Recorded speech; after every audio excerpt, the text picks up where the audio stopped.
human beings with whom she will become closely acquainted in the weeks to come.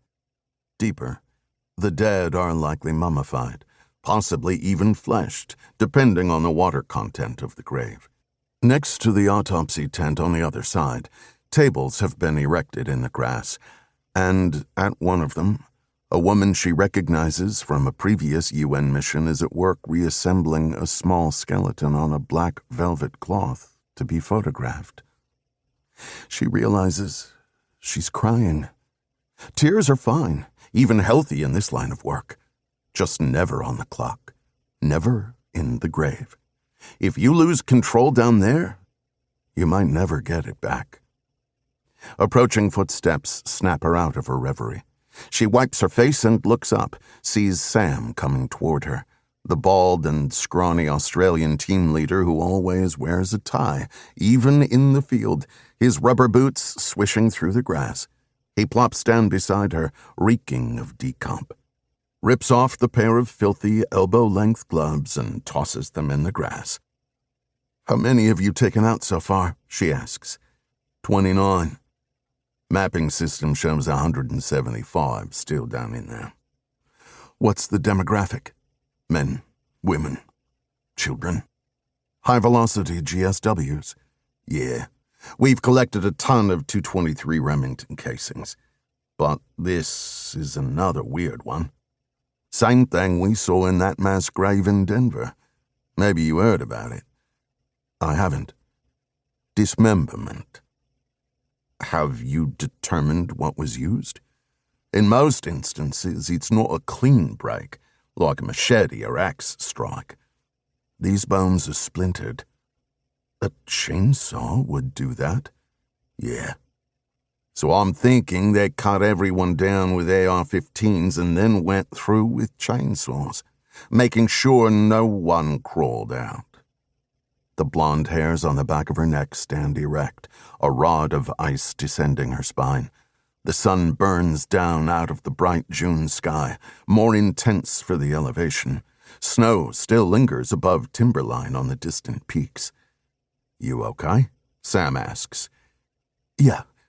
This is my first trip out west. I'd been working New York City up until now." "Look, take the day if you want. Get yourself acclimated. You'll need your head right for this one." "No." She stands, hoisting the duffel bag out of the grass and engaging that compartment in her brain that functions solely as a cold, indifferent scientist.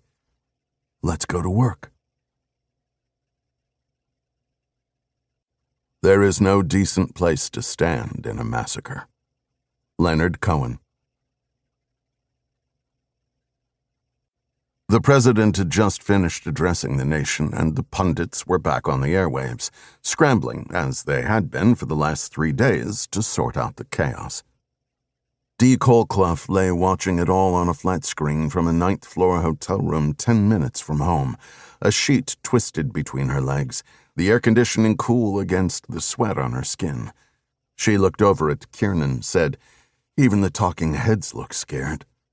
Kiernan stubbed out his cigarette and blew a river of smoke at the television. "I got called up," he said. "Your guard unit?" "I have to report tomorrow morning." He lit another one. "What I hear, we'll just be patrolling neighborhoods. Keeping the peace until it all blows over." He glanced at her, head cocked with that boyish smirk she'd fallen for 6 months ago when he'd deposed her as an adverse expert witness in a medical malpractice case. "Does anything about this make you think it's going to blow over?" A new chyron appeared across the bottom of the screen. 45 dead in mass shooting at a church in Columbia, South Carolina. "Jesus Christ," Dee said. Kiernan dragged heavily on his cigarette. "Something's happening," he said. "Obviously. The whole country—" "That's not what I mean, love." She looked at him. For a moment, he just sat there, smoking. "It's been coming on now. Little by little, for days," he said finally. "I don't understand. I barely do myself." Through the cracked window of their hotel.